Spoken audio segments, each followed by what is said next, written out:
likes cheesecake? You know Chef Bob likes cheesecake.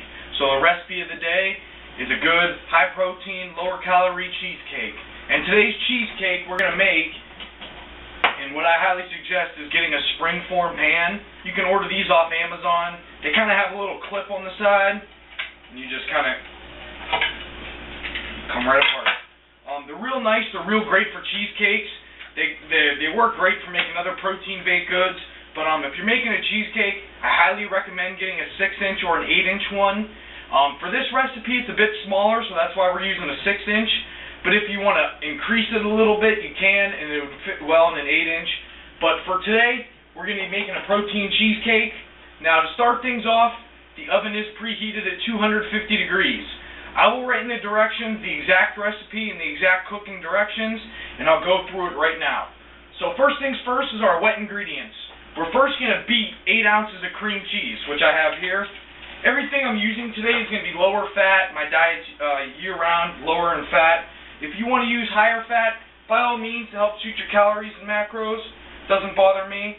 But we're going to be using 8 ounces of cream cheese, which we're first going to beat with the mixer that I have sitting over here. So I'm going to pop this off, put it in here, and mix it up. Next thing we're going to add 6 ounces of Greek yogurt. I have fat-free. A dash of almond milk. 2 whole eggs. If you want to use egg whites, by all means, but I highly suggest if you can use whole eggs, it really helps with the binding.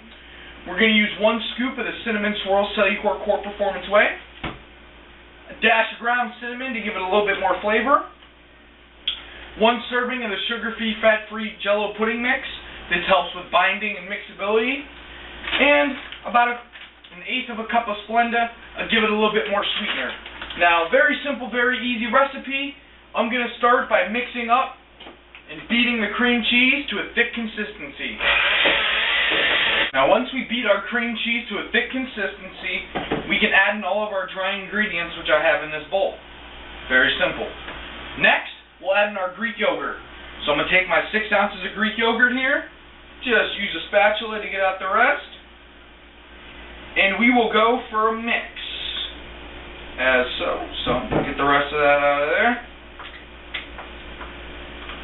That's why we use the spatula. Sometimes you can flip over one of these little containers and it comes right out. Sometimes they're a pain in the butt. This one just feels like being a pain in the butt, but hey, worse things have happened in the world.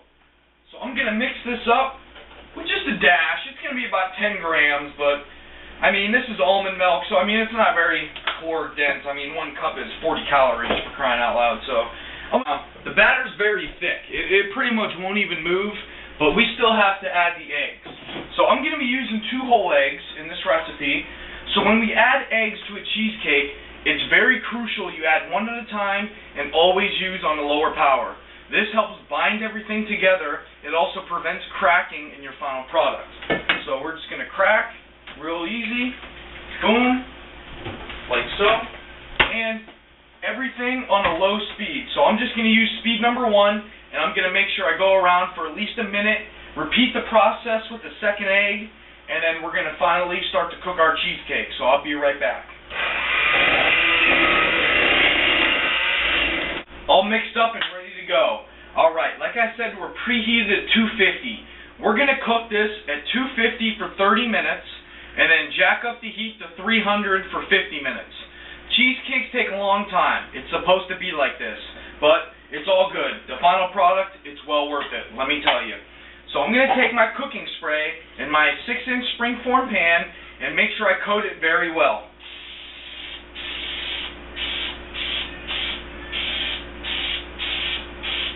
Looks a little runny along the sides, but that's okay. We got plenty in here. Now, what I'm going to do, as you can see the batter, it's still pretty dang thick, and as it comes out, as you're seeing on the camera, it's pretty much like when we make the pancakes in the previous videos I have done. Maybe a little thicker. And that's good, because that's how the batter's supposed to be. And, you know, a lot of people keep asking me, Chef Bob, why are you always, using cinnamon swirl? Well, in my opinion, it's probably the best flavor on the line as far as baking goes. Pancakes, French toast, you name it, I think it's the best. I enjoy the peanut butter marshmallow and protein pudding, And, you know, pancakes are good too, but I think baking-wise, cinnamon swirl, but overall, cookies and cream is my favorite flavor. So Dan, the guys at Cellucor, Mike, George, rest of the crew, good job. So, here we go. I mean, it's a little wiggly, a little wobbly. I just want to make sure you guys see this. But overall, we're ready to rock. So, I'm going to open my oven. Very simple. Place it in here. And as stated, I'm sorry. Fix that up. I have all the recipe here, and again, I will write it below in the comment box below this YouTube video. Please make sure you subscribe, like the video. Any suggestions, shoot me a comment, whatever. Instagram, Bkupniewski as well. The whole cheesecake we're making here, the 6-inch cheesecake, it's going to be 600 calories, broken down into 80 grams of protein, 10 grams of fat, and 45 grams of carbs. Now, if you want to take it in half, you're looking at 40 grams of protein, 5 grams of fat, and around 22 grams of carbs, which is great for a low-fat cheesecake. Now, when this comes out after our long baking process, please let it cool for at least an hour. Take off the strap, and then transfer it to a plate. When you transfer it to a plate, set it in your refrigerator for at least overnight, 6 to 8 hours. It will harden up immensely. Great recipe, very low calorie, like I said. 600 for a whole thing, 300 for a half. But overall, guys, another recipe to Chef Bob's collection and the Cellucor goodies. So I'm going to keep them rolling. Any suggestions, hit me up. Thanks again.